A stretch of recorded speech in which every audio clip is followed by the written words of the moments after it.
Come on down. Come on in and have a seat, everybody. Good morning. Welcome to Golden Gate Center for Spiritual Living. How are y'all doing out there? Everybody's okay this morning? Yeah? It's been a beautiful weekend. I hope you're enjoying it. If you're not in Northern California, why not? Anyway, we're having a great morning. We want to welcome all those of you who are here online this morning as well. I'm Reverend Mary Murray Shelton, the community spiritual leader here. I'm delighted to see you all, including a few of you I haven't seen in quite a while. I'm really pleased that you're here. Welcome back. And on that note, I'd like to invite those of you that are here in the sanctuary to take a minute to just wander around and say hello to one another. Introduce yourselves to people you don't know. Welcome back people you haven't seen in a while. Just enjoy saying good morning. And those of you that are online, take a moment to check in with yourself this morning. Like, how are you doing? And what can you do to greet yourself and welcome yourself to the space of the service, whatever time of day you're watching and wherever you're watching from? I want you to know you're very welcome here. So this will take just a minute, and then we'll be right back with you.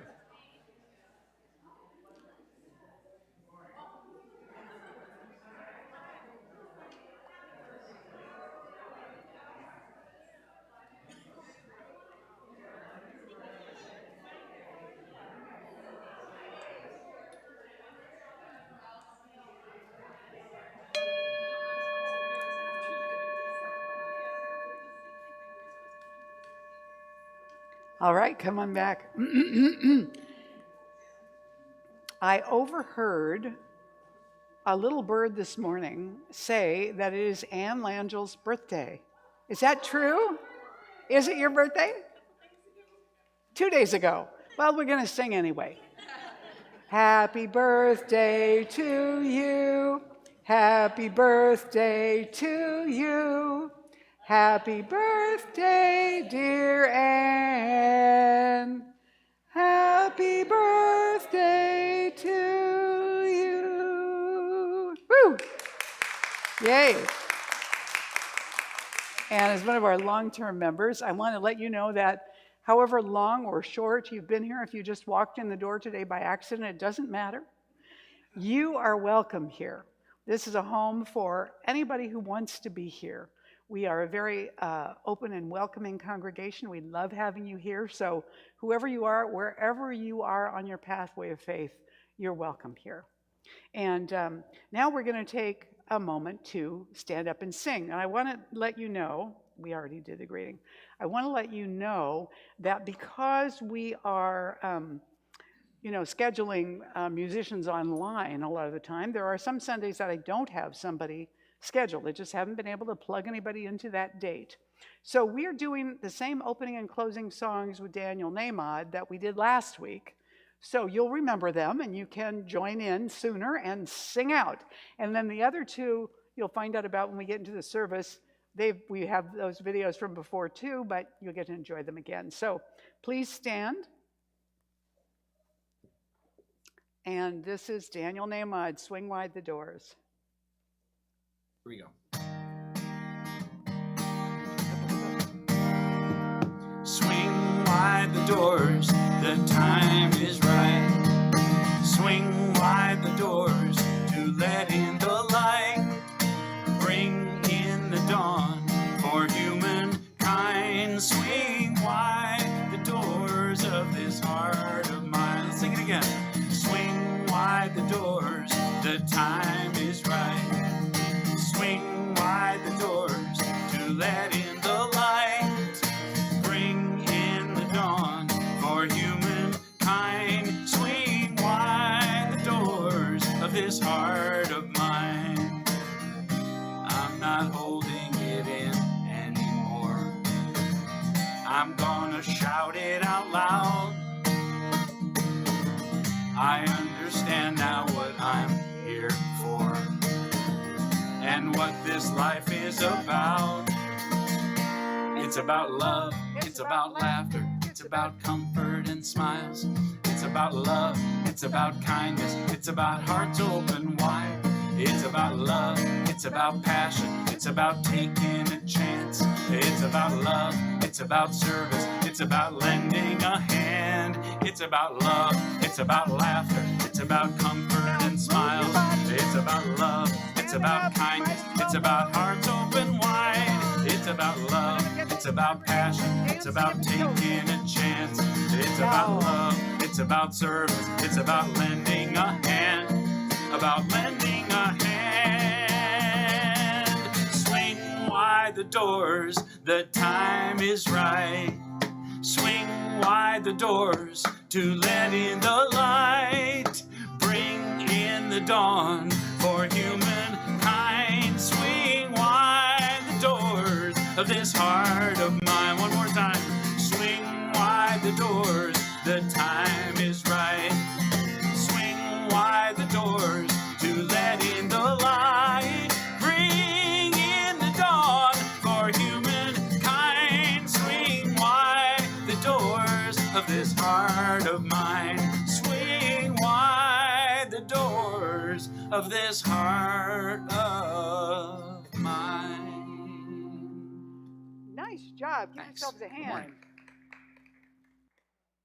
And I'm going to invite you to go ahead and silence your cell phones now so we won't have any unusual ringing during the meditation or the song as we go into the prayer as we go into that time. And I want to invite Leslie Giannetti up. She's our morning practitioner this morning, and she's going to take us into that sacred space. So just go ahead, settle in, turn within.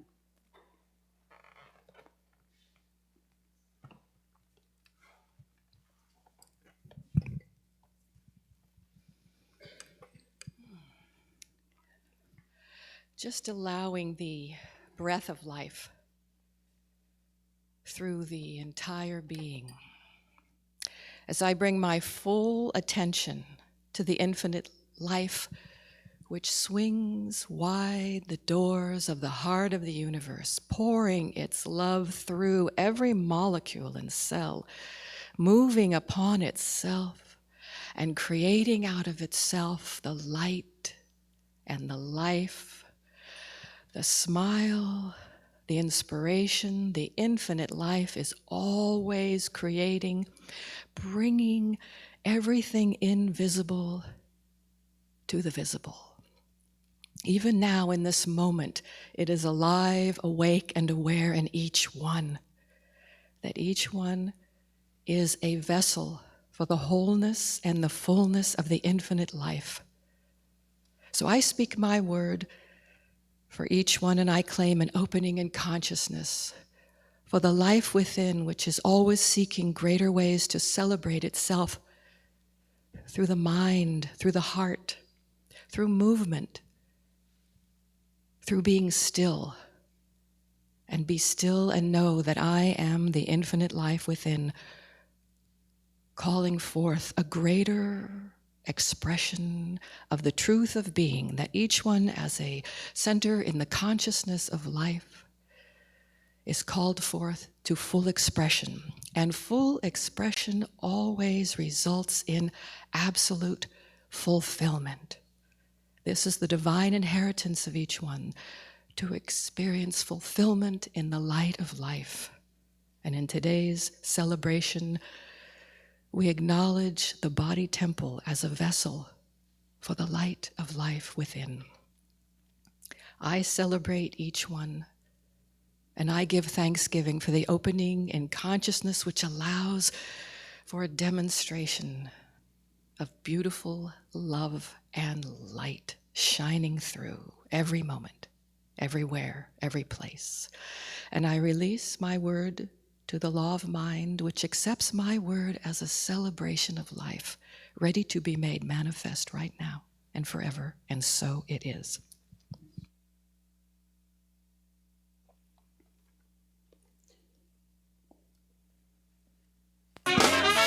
N-O is my new yes. When I say no, I'm saying yes to me, yeah. N-O is my new yes. When I say no, I set myself free. I've been living my life, living to please, full of effort and struggle, and not enough ease. I've been such a good girl, But now I know when I'm untrue to me, I lose a piece of my soul. N-O is my new yes. When I say no, I'm saying yes to me, yeah. N-O is my new yes. When I say no, I set myself free. If you want to get up and dance, feel free. I thought to be liked, I had to be nice, doing what others wanted, but I was paying the price. 'Cause what good is my giving? How authentic, how true, when I cheat me just to please you. N-O is my new yes. When I say no, I'm saying yes to me, yeah. N-O is my new yes. When I say no, I set myself free. All right, this is the free-form dance part. You say, just say no. Just say no. Because here's what it is. It's all about freedom and having choices. Oh, having choices, trusting my heart to know that I can say yes and I can say no. And I'll say yes to what feels right, no to what feels wrong. Yes to what feels right, no to what feels wrong. Yes to what feels right, no to what feels wrong. And when I'm undecided, I'll just sing this little song. Come on! N-O is my new yes. When I say no, I'm saying yes to me, yeah. N-O is my new yes. When I say no, I set myself free. Sing with me now, come on. N-O is my new yes. When I say no, I'm saying yes to me, yeah. N-O is my new yes. When I say no, I set myself free, yeah, yeah. It's all about choices. You just take a deep breath and you say, no, no, no, no, no, no, yeah! No, no, no. No, no, no, like a little 2-year-old. 'Cause when I say no, I set myself free. All right. So, well, thank you to Karen Drucker and Daniel Nahmad. I'm speaking today about the body. I've been talking about the body as the temple of the Spirit over the last few weeks because this week, or this month, we're looking at the sacred body temple. And the sacred body temple is great, but most of us have grown up in a culture in which there's a lot of body awareness and it's not necessarily always positive. And so this theme today is to bless the body, to love the body, to make it intentional to give kindness to the physical body. I can remember when I was a little girl, before I was ever an adolescent, when I was a little girl, I loved my body because I loved all the things it could do. You know, I loved climbing up on the fence and walking along it. I would no more try to do that today than flap my arms and fly. But I used to, I used to be able to balance, to walk on the top of a fence that was around the sandbox where I lived. I loved doing stuff like that. And I just loved somersaults and being outside and running and all that kind of stuff. Then my body started to change, and I wasn't sure I was so pleased about that. So today I want to talk about all the ways in which we get in our own way, with the body, and how we might treat it better, how we might notice what it's there for and what it's doing. Our founder, Ernest Holmes, said, an evolved soul is always a worshiper of God. He worships God in everything, for God is in everything. God not only is in everything, but is more than everything he's in. God is in us. The nearer the consciousness comes to this truth, the more cosmic sweep it has, the more powerful it is. So it's great to appreciate our consciousness our ability to use the creative law, to affirm, to deny, to think about what we want, to visualize, all of those skills that we have on the inside process, but also to recognize that just as much as our consciousness is the one mind of God that we're using, all of the physical universe is the body of God, including our bodies. So when we speak unkindly about ourselves physically, when we treat our bodies badly, we're forgetting who this really is, what this really is. And particularly as the body continues to change and we have more experience of things that we like or don't like as we go through our lives, we often try to do something about the body to get it to, shape up and get in line. Like, I'm gonna learn how to meditate so I don't feel anxious. I'm gonna exercise so that I feel fit. I'm gonna lose weight so that I feel more comfortable in my clothes. I'm going to I'm going to change the color of my hair so that I don't feel old. Or for the guys, so I'm going to take this little bit of hair I have and I'm going to comb it all the way over here so I can at least fool myself into thinking that I have a lot of hair, And all those things that we do because we're embarrassed or uncomfortable about how we present. It might be the contrast between how we looked when we were young and how we look now that we just can't reconcile. I'm still shocked when I walk by a mirror or, a window or something. I think, little old lady, guess who that is? So, like many of us, this middle-aged woman was going through this process with herself, with her own body, and she actually had a heart attack at work, and they took her by ambulance to the hospital. And when they had her on the operating table, she had an out-of-body near-death experience. And so as that happened to her, she said to the infinite, whether it was white light, I don't know what it was, but she perceived it as God, and she said, "Is this it? Is it over?" And the response back was, no. You've got 30 or 40 years. So don't panic, just, go ahead and heal and everything. So when she came to, she remembered all of this and she thought, this is great. I'm going to take advantage of this time that I have left. So as she was recovering from the heart attack, she said to her surgeon, I want to talk to a plastic surgeon. As long as I'm in the hospital anyway, I would like to, have this, pulled up, have my eyes done. I'd like to have a little liposuction, tummy tuck. I think I might like a little augmentation up here, And what the heck, I'm going to have my stylist come in, give me a mani-pedi, cut my hair, restyle it, color it, and I'm just going to be great for the next 30 or 40 years of my life. So she gets all of that done. She's been in the hospital for a while by this time. And the day that she gets out, she just looks fabulous, fabulous. And as she's on her way out of the hospital, an ambulance comes into the ambulance bay, runs over and kills her. And she winds up, back in front of the infinite, whatever she perceives that to be, and she says, what gives? You said I had 30 or 40 years. What am I doing back here now? I mean, I'm really dead this time. And God says, oh, is that you? I didn't recognize you. So sorry. We sometimes don't even recognize ourselves as we change and we get older. And it's always a process of adapting to going from childhood to adolescence, from adolescence to adulthood, into being a parent, to being a business owner.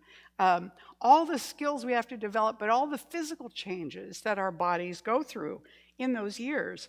And we have to have our connection to our body in order to be here and live a human life and do what we came to do in terms of what the soul is here to learn or do or experience. So our most intimate relationship that we will ever have is with our body. It's the one that's with us from the very beginning of this earth walk until we finish. Others may come and go, but the body is always with us. That's our most intimate relationship. And so we first get connected to that and have a connection with our mother. At the beginning of our lives, we can't tell the difference between where our mother ends and we start, and vice versa. It's all one experience for us. Then we become distinguished from the mother, but we have this connection to her. And that's important for the body. Then we have to have a mind, because the mind allows us then to connect with family and friends and the environment and the community and actually experience it and take it in. And we need to have both of those to live a life as a human being and be connected to the spirit. We need all of that together. So when we're in form, we need that.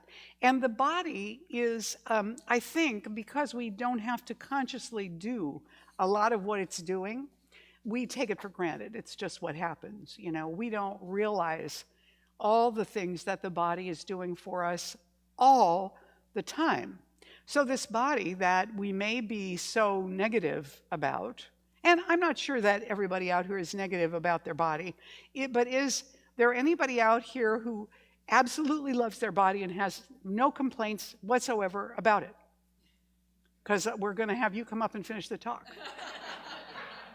Okay, so, and yet here we are. We created these, really, with the help of our parents. We created these with all their various traits, what they can and can't do, what they look like, how old they are, what issues they have, all that kind of stuff.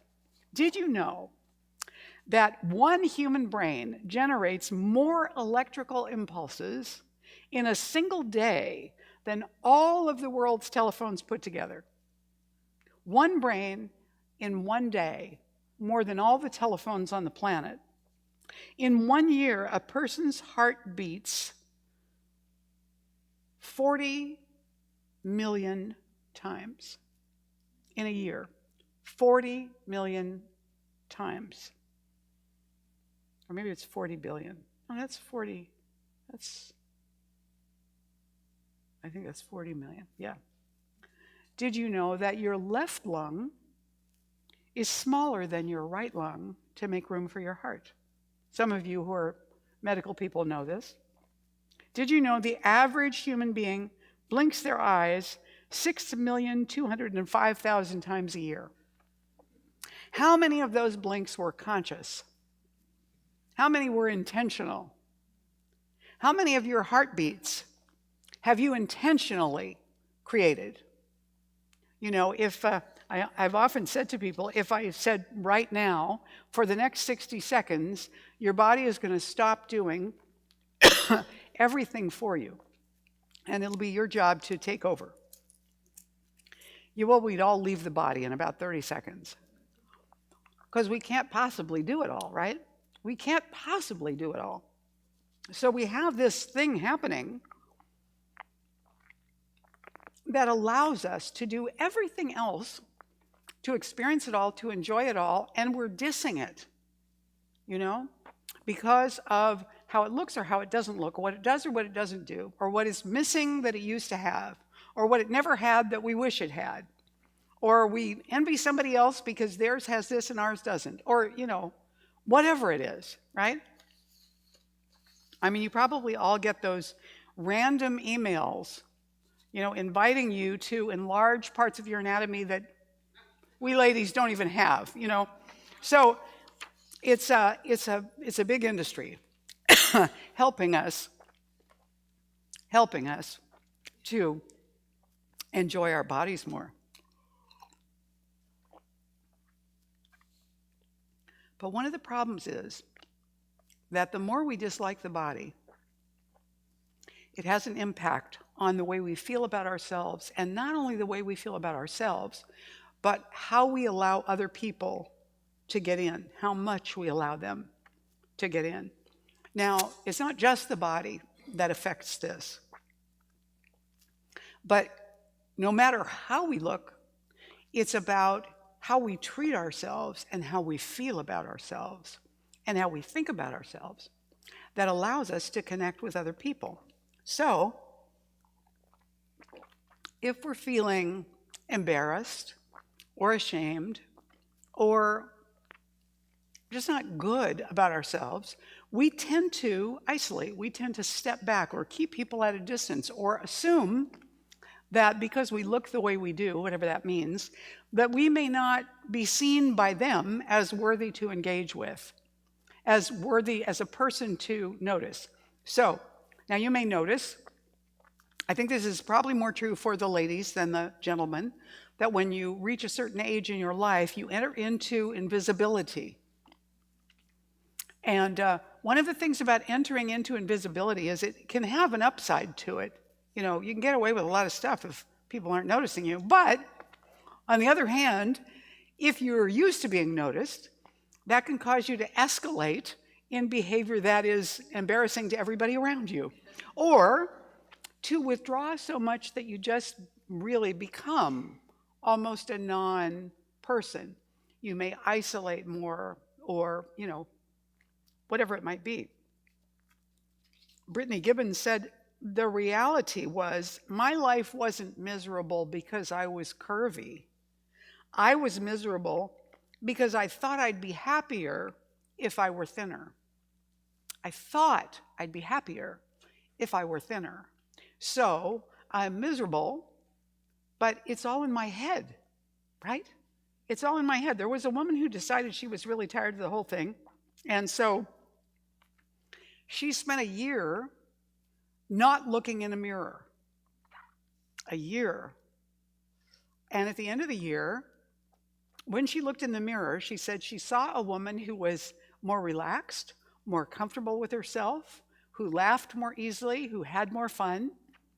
And she had managed to disconnect herself from that endless stream of information about what you're supposed to look like, and allowed herself to be exactly who she was, which allowed herself to be loved by her body, mind, spirit, the whole package, right? Lindy Cohen said, each time I scroll through my social media, I see someone who is confident in themselves, and I get another reminder that confidence and feeling amazing is possible at all sizes. Yes, at all sizes, in all shapes, in all conditions, in all physicality.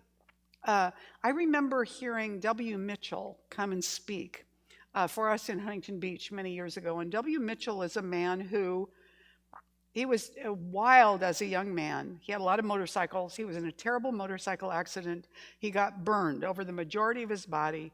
He's got stubs where he had fingers. His face is kind of melted. And so he took up flying. But something happened there, and he injured his spine, and now he's in a wheelchair. So not only does he look scary, but he also can't get around the way that he used to. And he says, you know, I used to be able to do 10,000 things. Now I can only do 9,000 things. I prefer to think about the 9,000 things I can do rather than the 1,000 things I can't do. And he also said, it's very difficult for adults to look at me, not kids. And because I'm a little bit scary looking, I tend to invite, when I speak someplace like this, I tend to invite all the kids to come and sit right down in front, to come and be right here so they can really look at me, so they can really hear me, and so I can look at them. And you know, when I went up to talk to him afterwards, all I felt and saw coming from that man was pure love, just pure love. Here was someone who had found a way to love himself no matter what was going on physically. Later, he became the mayor of a small town in Colorado. You know, he just didn't let the process of his life stop him. Family and Company Nutrition says on their website, if your body makes you anxious because it doesn't please you, you may tend to isolate yourself to avoid other people's eyes. And we can do that when what we dislike about our bodies is something that we've totally imagined and distorted that nobody else even sees or notices, right? So positive self-regard is required for our connection with others. When we don't feel safe, when we don't feel worthy, when we don't feel connected, when we don't feel seen and heard, then we have a tendency to withdraw. It affects all our relationships and connections. And you know, we've talked about how important belonging is, how important relationships are. This is why I think we have gangs and we have addictions and we have crime, because people want to belong, and if they have to belong to a family of outcasts, that's fine, as long as they belong to somebody who sees them, who hears them, who accepts them.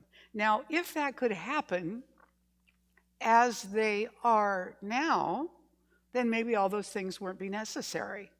I think, you know, I have a cousin who has a transgender son. And I think about what happens in a culture that's so body-oriented and also so binary. So we've begun to understand that human gender and sexuality are fluid. They're on a continuum. It's not this or that. For the great majority of people, they're somewhere on the continuum. Some people don't identify with either gender, or they're comfortable with either one, depending on the circumstances that they're in, identifying that way. So, but I think about a time when, because there are cultures like this that existed in the past, where it was recognized that we're a diversity of genders and a diversity of sexual expressions and orientations, and that was just who the person was. There wasn't any expectation that they would line up with this group over here or that group over there. So there was no pressure on them to look different, to behave differently, God bless you, to pretend to pass or to fit in to one of those slots. Are you with me here? And I just wonder, if our world was like that now, would our transgender brothers and sisters feel that it was necessary to alter their bodies to identify with a gender? Or would they be loved for exactly who they are, the way they are, and the body was not an issue? See how the body gets in the way of us seeing the other person, of them being able to express as they are. I read a story about one person who was transgender, and from the time of childhood experienced a lot of bullying about being too effeminate and the way that she dressed or hung out with the girls instead of the boys. She got in trouble at school as a little tiny kid. She said, you know, as a little tiny kid, I didn't know I wasn't a girl as far as, you know, everybody else was concerned. And I got in trouble at school for using the girls' bathroom, because I thought one day, you know, I would wake up and I would be just like my sisters, and my parents would recognize that, oh, we had a girl. We thought we had a boy, but we had a girl. But what if you didn't have to be a girl or a boy? What if you could be who you are? So I think about the limits that get clamped down on the body and the effect that it has on us as a culture and as individuals, and how much freedom we're missing because of that missing piece in our culture of being accepting, loving, comfortable with the expression of God that is not showing up the same as me. But isn't it fascinating that there are as many different possibilities and varieties of human beings as there are blades of grass or snowflakes or drops of water or bits of sand, you know, grains of sand. So when we increase that experience of being loving about the awesome uniqueness of this person, of this body, of this mind. You know, the body that you're in is absolutely one of a kind. Even if you were an identical twin, how many of you out there have known identical twins? You know, when you actually get to know identical twins, they're just not identical. And you can tell as soon as you start talking to them who you're talking to. Sometimes you can tell as soon as they walk into the room. There's just enough of that unique personality coming through the way that person expresses themselves in the world that makes it clear that they're, oh, that's so-and-so, not so-and-so. I'm always surprised by kids getting away with that in their classrooms. Like, do their teachers not know them well enough to know that isn't the kid that belongs in their class? So the question becomes then, if we want to upgrade this, why would we want to? Well, because it's a happier way to live. But how do we do it? Kirsten Robinson said in Evergreen, listen to me now. Because there is one thing in your lifetime I want you to believe with every fiber of your being. It is this: you are a feat of physics and complex molecules, a spirit magnificent in magnitudes, a precious and invaluable treasure to be cherished. You are the only one of your kind. There has never been another like you to walk this planet, and there never will be another like you again. You are bigger than your body. Your soul is rare. And so what we need to be able to do, then, I think, is first of all think about, instead of all the stuff, I mean, if I ask you to tell me how many faults or problems you see with yourself, your personality, your body, you could list them very easily. First of all, as little kids, they get told to us all the time anyway, why can't you be more like your sister? Shh, you're too loud. You're always too loud, you know. Always so clumsy. You know, we hear things said to us, we hear things said about us, we take them in, we incorporate them into our beliefs about who we are. But now, see, you don't have that excuse anymore. Now you're grown up.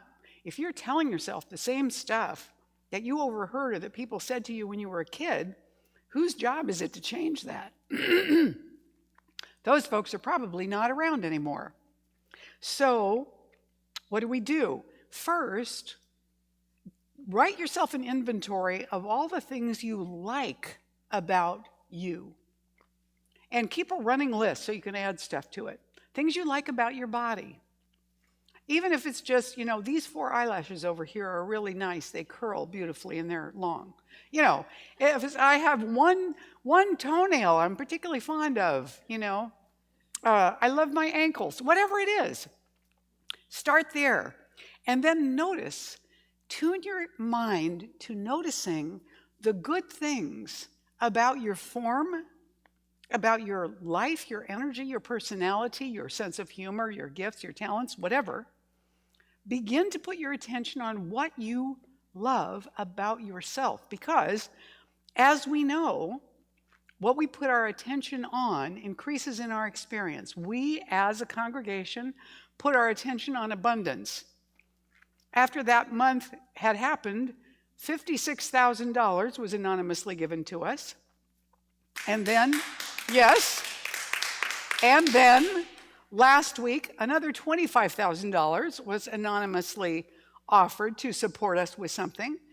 And so what I see is that it works individually and it works in community, that what we put our attention on, the universe goes, oh, you want more of that? Here you go. But it takes a little bit of time for us to rewire our personal thoughts about ourselves, our personal beliefs about ourselves. So we need a little support. Get a support system around you. You know, if there are people that you want to go on walks with, if there are people that you just want reflection from, if there are people that you want to have listen to you and encourage you, just gather your support team around you, people who want to cheer you on no matter what. You know, for those who have illnesses that are serious or life-threatening, they often find that they have a support system they didn't know they had, because people show up to help and support that they never would have expected. And they're really consistent and there and encouraging. You know what I mean? Some of you have been on some of those teams of support. Some of you may have received that kind of support. So we want to first begin to focus on what's good about us. We might ask other people in some way, you know, why do you hang around with me? What is it you see in me? You know, I'd like for you to tell me what you see that I may not be seeing. And if they're good friends, they will do that for you. Build your support team. And then we have to go ahead and make some alternative choices that uplift us. So I always resist getting out of the house and going for walks. Me, a kid who, as a kid, I never wanted to be in the house. Now I need blasting caps to get me out of the house, to go for my walk, you know. I live in a beautiful place, and I can't get myself to go for a walk sometimes. But if Amanda says, come on, we're going for a walk, let's go, some of the time, I'll say, okay, I'll go get my shoes and we'll go. Some of the time. Now, I always feel better after I do it. Always. Even if I'm sticky and sweaty and tired and I'm hungry for lunch, I always feel better after I do it. And you know, it's not just that I feel better about me. So the question is, how can we begin to make some now encouraging alternative choices that actually uplift us, that actually make us feel better about us? It may have to do with physicality or things that we eat or stuff like that, but it can just as easily have to do with the way we think, the way we talk to ourselves. You know, I always remember Terry McBride saying, if you had a friend who talked to you the way that you talk to you, how long would that person be your friend? Because we don't want people to talk to us like that, not when we're being critical and down on ourselves. So we want to have the opportunity then to focus on the positive, to have a support system that gives us companionship and belonging, encouragement, accountability, maybe, too. And the question then becomes, who are we really versus who we think we are? Well, really, what we teach in Science of Mind is we are a divine idea in the mind of God that was so compelling to the infinite that it wanted to manifest as us. And that includes the body. The whole package of us was necessary to spirit. And that's all we are, is that one in a unique expression of itself. That's important for us to remember and not be discounting it all the time and judging it like we're this little weak, small nobody. That is not true. You may be unique. You may be an acquired taste for some people. That's okay. But you don't have to feel like that for yourself. You can choose how you want to be and who you want to be with. You with me here? Yes? Mary Oliver wrote a poem called Wild Geese. And part of it, I think I just love this part. She says at the beginning, you do not have to be good. You do not have to walk on your knees for 100 miles through the desert repenting.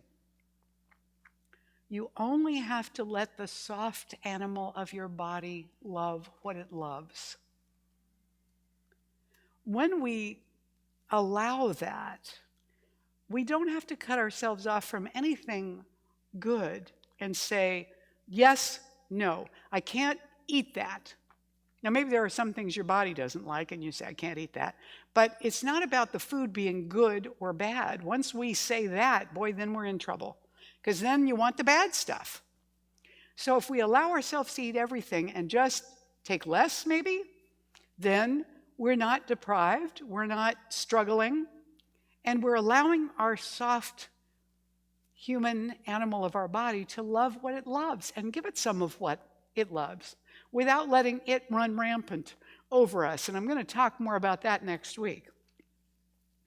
So we want to reconcile the necessary resources and spiritual practices and faith that we need in order to live in that way. And I want to share a little story with you. I've shared this before, but it's been quite a while, I think. And it's a story that is about somebody whose life changed because his perception of the value of his life and the vision for his life shifted because of something that happened. In the spring of junior year in high school, my friend Doug died. We weren't close friends, but in a graduating class of 65 students, losing one was enough to turn your world upside down. Doug was part of the preppy group, and I was part of the group Doug's friends made fun of. He wore Abercrombie and Fitch, hung out with jocks, caught the attention of more than a few girls. I wore baggy shirts, befriended band geeks, and was a wallflower at school dances, lamenting, when are they going to play some Pearl Jam? We weren't that much alike, Doug and I, but we'd known each other for nearly 8 years, which was long enough for me to know something about him that not everyone knew. Doug had a heart condition. So when I heard one day in school during second period that he'd collapsed on the gym floor, I didn't think much of it. This had happened before and was probably nothing. By the end of the day, I'd forgotten all about it. We heard the announcement that Doug had died at 3 p.m. It came over the intercom 9 minutes before the dismissal bell rang. 9 minutes. Hardly enough to process a life-changing event, much less the death of a classmate, but that was all the time we had. Hearing the news, our eyes widened and our jaws dropped, but no one cried. We stared at each other, at the floor, at the teacher, looking for someone, anyone, to give us directions on how to react. We were all too young to know what to do. The bell rang. No one moved. A minute later, our principal's crackling voice appeared on the intercom telling us we could go to the gym to talk with someone. Assembling in groups according to our social circles, the grief finally set in. The preppies cried. The jocks sat solemnly. The goth kids asked, do we have to come to school tomorrow? But a lot of us simply sat in shock, unable to move our mouths or our feet. I didn't know what to do. Sitting in the bleachers and staring at the shiny wood floor where Doug's body lay only hours before, I thought about life and death and my own mortality. It all seemed like too much for a 17-year-old to take in. After 30 minutes of watching classmates weep while others made snide remarks, I went to my locker, grabbed my stuff, and drove home. 15 minutes later, my mom greeted me at the door, wrapping both arms around me and squeezed tight. Then I cried. That summer, life was different. We were all grieving, but each in our own way. My friends and I decided to relish every moment we could because we now knew there was no promise of the next. It began with doing something I was deathly afraid of, picking up the phone. Since I didn't have many friends, I started with the people I ate lunch with, asking if we could get a group together to go bowling. And this turned into a weekend ritual that soon grew into regular hangouts several times a week. Eventually, we did everything together, watched movies, studied together, even drove the downtown strip. There's not much to do in Illinois, rural Illinois, on a Saturday night. We did anything we could to avoid being left alone. Having spent the first 2.5 years of high school in hiding, a group of friends was new to me, afraid of getting picked on for being too smart or too chubby, too geeky or too shy, too funny or too different. I had done my best to become invisible. But now, all those fears suddenly seemed trivial in the light of that gym floor.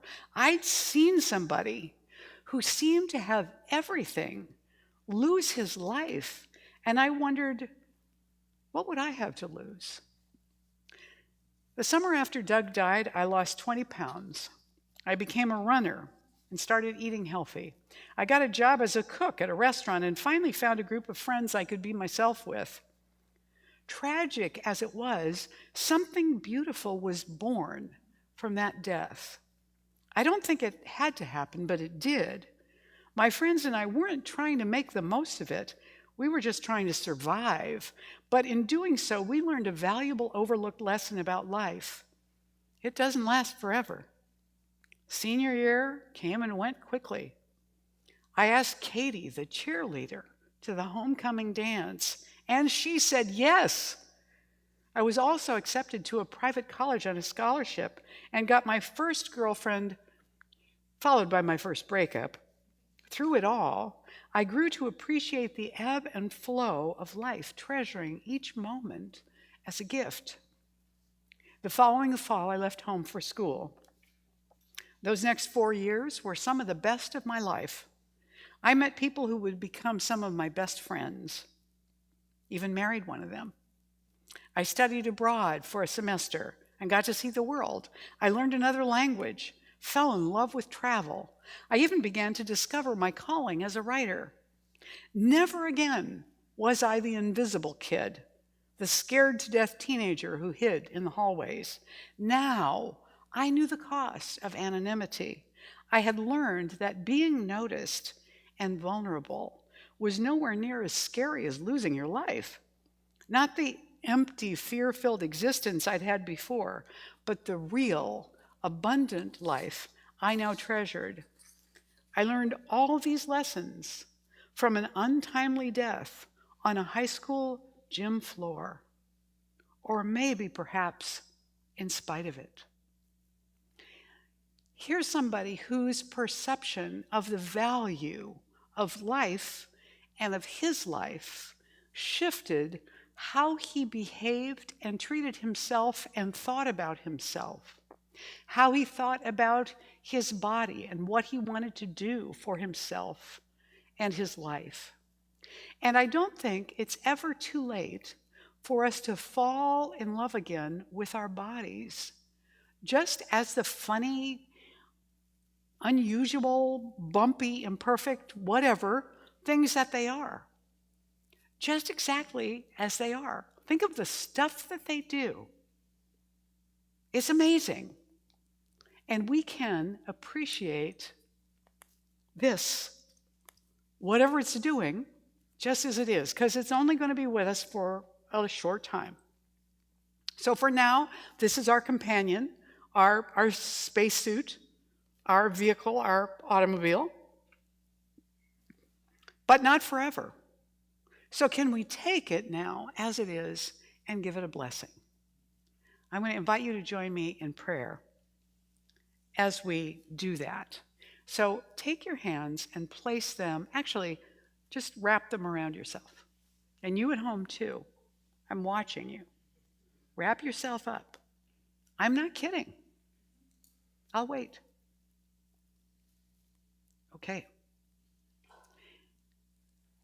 Take a breath. Take a breath. Notice the breath.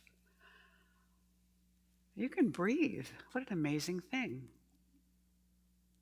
You can hear me, most of you. What an amazing thing. You can touch this body and feel it. What an amazing thing. The divine presence is in the hearing, in the breathing, in the touching, in the awareness. I said the body was our most intimate relationship, but I was wrong. It's really spirit as the body that is our most intimate relationship. Spirit as the energy, as the intelligence, as the ability to notice.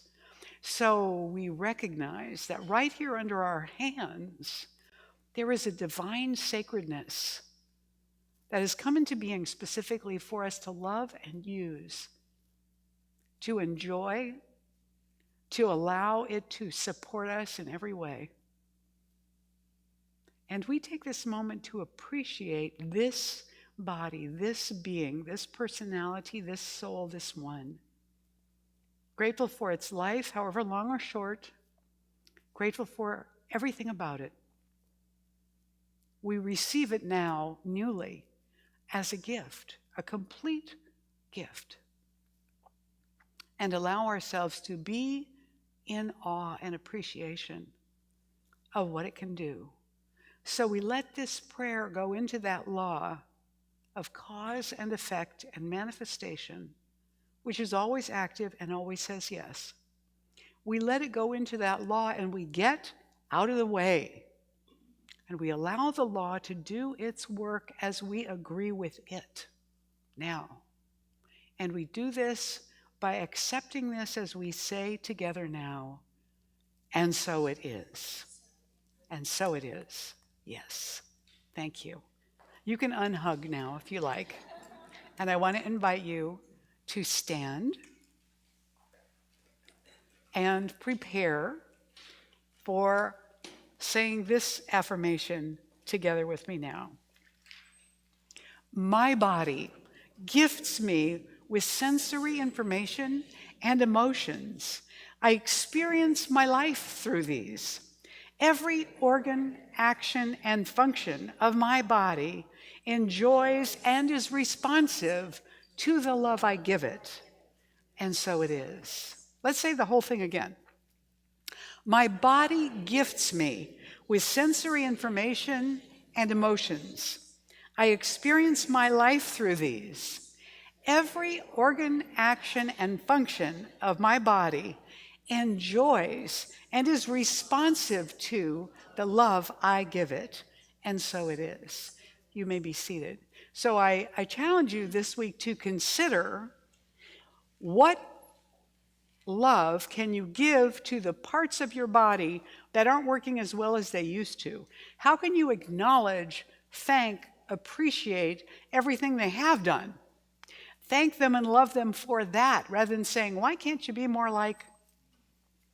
But instead, let's give those joints or those, whatever it is, organs or toenail fungus, whatever it is, just give some love, some appreciation, some recognition to what's been given and gifted throughout our lives. You willing to give that a try? How many of you are actually awake? Are you willing to give that a try? Okay, there we go. That's it. These aren't rhetorical questions. Well, some of them are, but you could answer those too. I really wouldn't mind. So when we give, we are clearing a channel of good. When we send it out, it's like throwing out a boomerang. And this is why we bless it consciously, because when we send it out, as we do that consciously, we're cultivating that consciousness for ourselves. So we send that out, and it travels and energetically comes back to us somehow. It may come back to us in the form that we gave it, but not the place we gave it. It may come back to us that way. It increases in its flow. However, it's also very important to let it in when it comes back around on the other side. None of this, oh no, I'm fine, I don't need that. I don't need help. I don't need that gift. I don't need that loan or that contribution or that assistance. I don't need. Oh, sure you do. It's time to move beyond that and say yes. Somebody was telling me about talking to Doris Jones, who was our, St. Doris, our practitioner emeritus for so many years, Reverend Carol's mother, Doris Jones, and saying, what do you do when your prayer is answered and you receive what it was that you were wanting? She said, get a new want. The job of being a human being is about expanding to include more. That means letting more in, as well as sending more out. You may have a drawer it's time to clean out. I encourage you to do that. Think about what you'd like to put in that drawer. Maybe there are things you'd like more of. Put some of those in there. Get the ball rolling. So we bless what we give. And if you'd like to give this morning to Golden Gate, those of you online, those of you here in the sanctuary, you can text to give at this number if you'd like to do that. We welcome that. You can also give in all the other ways, by check, by credit card, automatically. Some of you are already doing that. And we encourage it, but we also want to bless it. We want to bless it as we give it and bless it as we receive it. So right now, we are blessing what is given. So I want to invite all the ushers to come up so we can prepare for this blessing. And if you've already given your gift, that's fine. If you're here for the first time, you're the gift. You don't have to put anything in unless you want to. But if you're giving your gift, I invite you to hold it over your heart. Or if you're with someone, you're giving it together, to hold it in your hands together as we say this affirmation of giving. This gift I give is God in action. Because what else could it be, right? Is God in action. I now send it forth to bless and to prosper. I know that everywhere it goes, it is creating a world living in love, one heart and one thought at a time. And so it is. Please go ahead. And this is Laura Berman.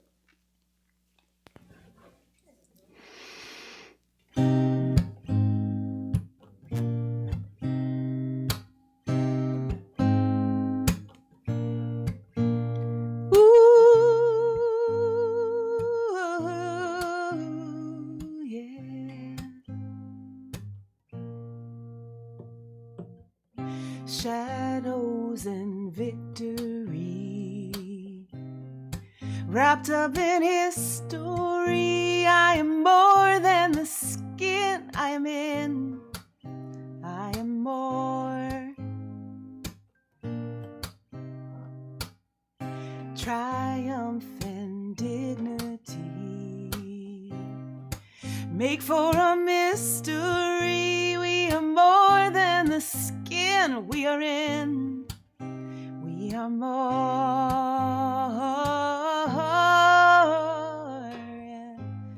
I will join you there. We all come from somewhere. Eyes that see know all is fair. We all come from somewhere. Come as you are. Come as you are. Every living soul has traveled far. Come as you are. Heartache and tragedy, their calls that deliver me. I am more than the skin I am in. I am more, and I will join you there. We all come from a somewhere. Eyes that see know all is fair. We all come from a somewhere. Come as you are. Come as you are. Every living soul has traveled far. Come as you are.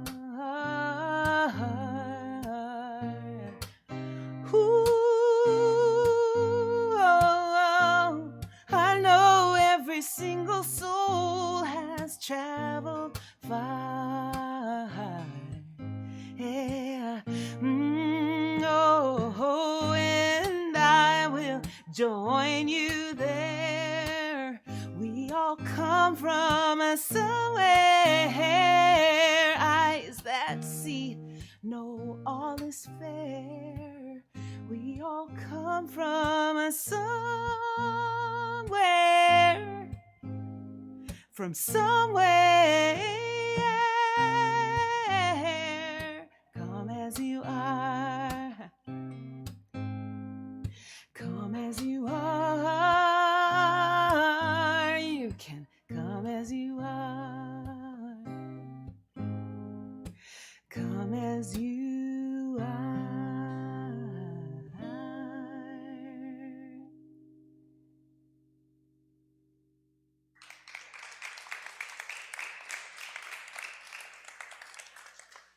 So, on behalf of Golden Gate Center for Spiritual Living, all of us accept this offering for the center.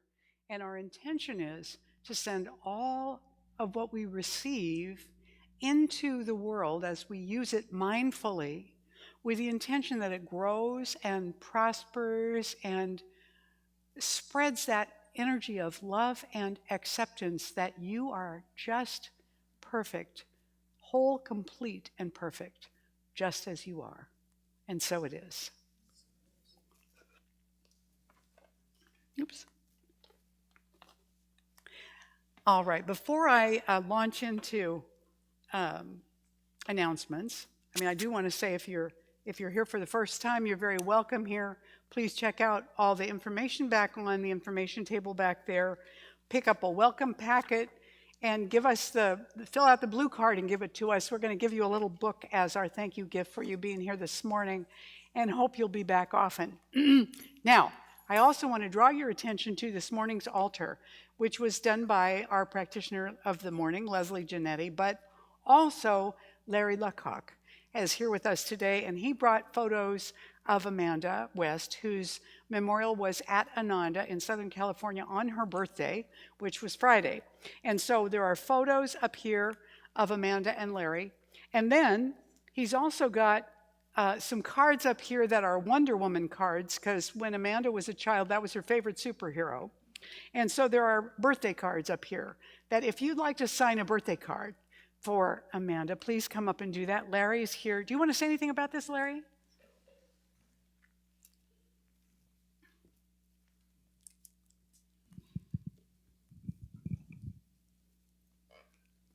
Thank you. When I first met Amanda, I want to go that way. that There way, you go, yeah. just aim at the crowd, okay. Yeah. Uh-huh. When I first met Amanda, she was going here. She was studying to become a practitioner. And after a few dates, she thought I was well behaved enough to bring me here. And so I started taking classes too, toward becoming a practitioner. Now, in the meantime, we lived in Half Moon Bay. And so some of the other churches that we would go to sometimes were CSL in San Jose with Reverend David Bruner. And we've been to a number of other churches. And for a while we were doing yoga in Half Moon Bay, and we met a lady named Gail Lamar. And she said, well, the Pacific Devil slid. So she said, I'm going to continue with yoga classes in my house. So come on down in Half Moon Bay. So we started going there. She said, well, Saturday night we're having some music going on. It's called a kirtan. And we're going to do some chanting in Sanskrit. We're going to do some chanting in English. I think you'll like it. So the next Christmas, Amanda got me a harmonium, and I became part of the band. And then I kind of realized that these people are all part of Ananda. They were all a bunch of sweet people. And at some point, we went over to Palo Alto to the Ananda temple there and became yoga teachers. And so there was a year-long yoga teacher training class that we went to. And we got to meet a lot of people there. And then we also, in our travels, we went to Sedona and bought a house there. And so now it's a vacation rental home. And so sometimes the property managers will call me and say, well, we've got people coming in next Wednesday, so you're going to have to leave. So we've got other places that we can go. And a couple of years ago, Amanda was feeling kind of run down. And somebody said, why don't you go get a blood test to rule out anything serious? Well, it turns out she had stage 2 pancreatic cancer. So she had 4 or 5 sessions of chemo, and she lost about 100 pounds. And we were still living in our house in Sedona. But at some point, I couldn't take care of her anymore, physically. And her father, who's 90 years old, I'd go visit him 2 or 3 times a week and take him out to breakfast things. But he was 6'5". He's got a twin brother, speaking of twins. And the brother has a mustache. That's how I can tell them apart. It's harder with girls. But anyway, I got her into this hospice care home, a place that's about a half a mile south of Sedona. And once I got her in there, she said, she said, I really like my room, and Inga's a really good cook, and she's kind and compassionate and loving. Too bad we couldn't get Dad in here. And Inga said, you know what? I've got a room opening up in a couple of days. I said, you hold that room. I'm going to go get Dad.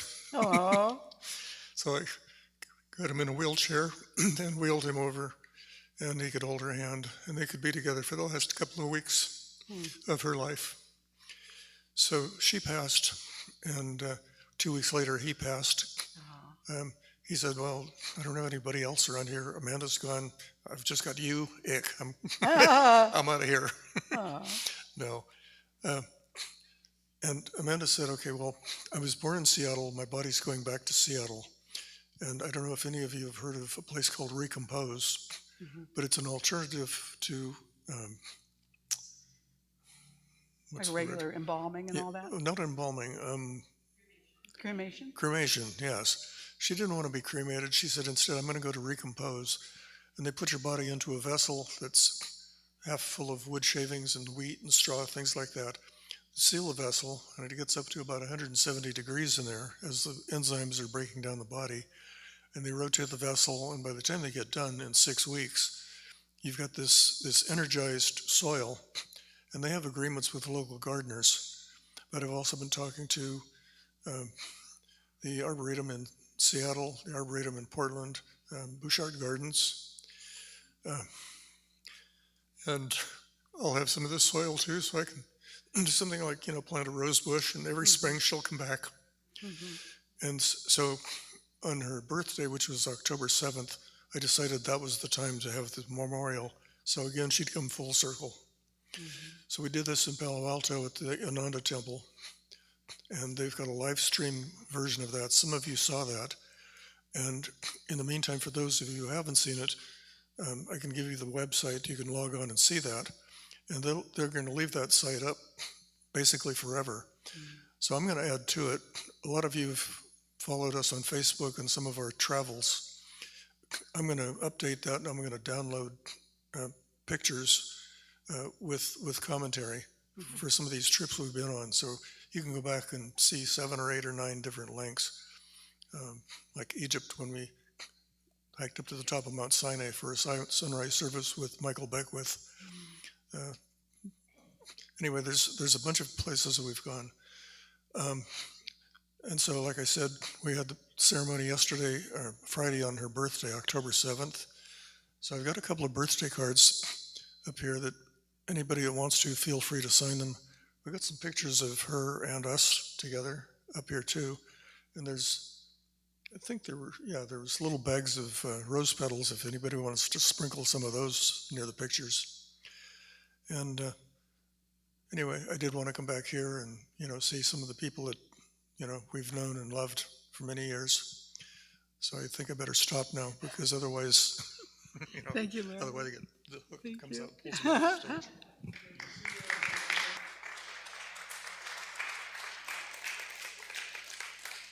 So feel free to come up and sign the birthday cards and see the pictures. And I think Reverend Judith went to high school with Amanda West, so you might ask her questions about that part of Amanda's life if you want to know more.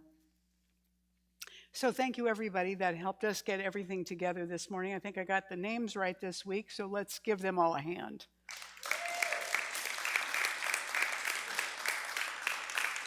Always appreciate that. Yay, yay, yay. All right. This coming Thursday is the Extra Edge with Reverend Sarah, and her topic this month is repairing and improving the world. What is my role?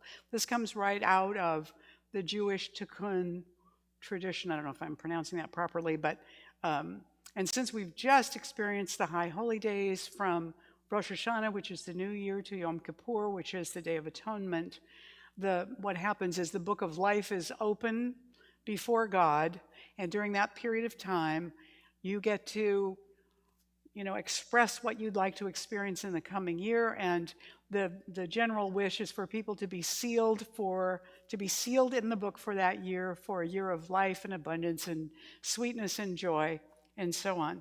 So repairing and improving the world. What is my role? So that's Thursday morning from 8 to 9:30 on Zoom. If you go onto our church calendar, you can find the link there. And if you have any questions, Sarah's right there this morning, and she'd be happy to answer your questions, a beautiful lady with the long white hair. Simple climate action tip this week. We have been thinking a lot about what we as a community, so we've been providing a lot of tips of things you can do at home, things you could do with transportation, so on and so forth, but we're also thinking about how we can improve as a community. So,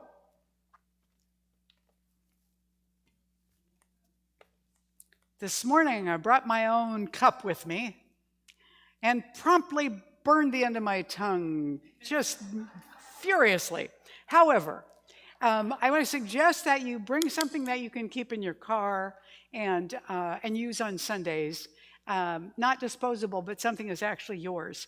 And then, just Velcro it to yourself so you don't leave without it. But that way we will have a lot less that we're throwing away at the end of the morning on Sunday. And now we're going to enter into prayer time. So I want to invite the practitioners to surround the room.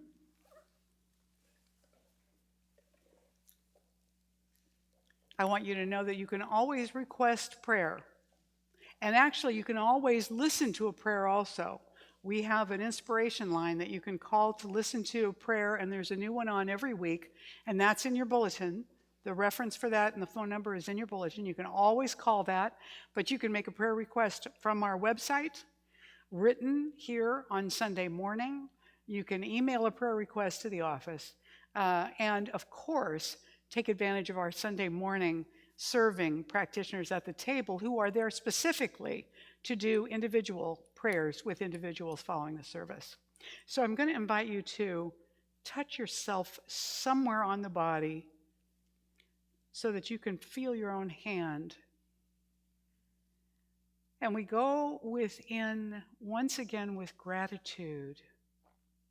Gratitude that we exist, that we are here, that infinite presence that expresses as the entire universe also expresses as we, all of us who are here on earth, these little beings in the universe who are big beings in the existence of God, manifesting individually as us. And we are grateful that we were chosen, that we can know that, and that we can embrace it, we can adapt it, we can experience and appreciate it. We're deeply grateful for this gift, and we carry this gratitude into the coming week with us. We release this prayer into the law and let it be. Let the gratitude be and expand and increase the good that we feel, the good that we bring. So we let this prayer go into the heart of God too, where it always has been the truth of us. We simply let it unfold from that truth now. And together we say, and so it is. Yes. Please stand and join me for the benediction and the closing song by Daniel Nahmod, which is Love is My Decision. So we know that one pretty well. So I am expecting everybody to sing out.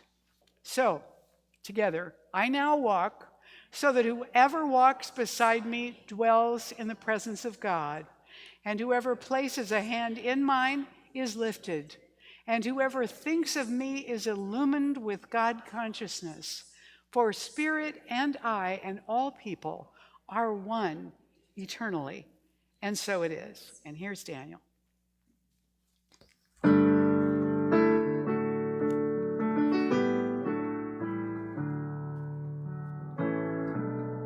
Love is my decision. It's up to me. It's up to me to give of my heart, to give of my heart. Love is my decision. No one else can tell me to start, can tell me to start. Once I decide and once I decide to change my mind, to change my mind. God will show me how. God will show me how. Love is my decision. My decision. My decision right here and now. Right here and now. All right, now that you got it, here we go. Love is my decision. It's up to me. It's up to me to stand on that bridge, to stand on that bridge. Love is my decision. No one else can make me forgive, can make me forgive. Once I decide to change my mind, to change my mind, God will show me how. God will show me how. Love is my decision, my decision, my decision right here and now, right here and now. One more time. Love is my decision. It's up to me. It's up to me to dance down that road, to dance down that road. Love is my decision. No one else can lighten my load, can lighten my load. And once I decide to change my mind, God will show me how. God will show me how. Love is my decision. My decision right here and now. My decision right here and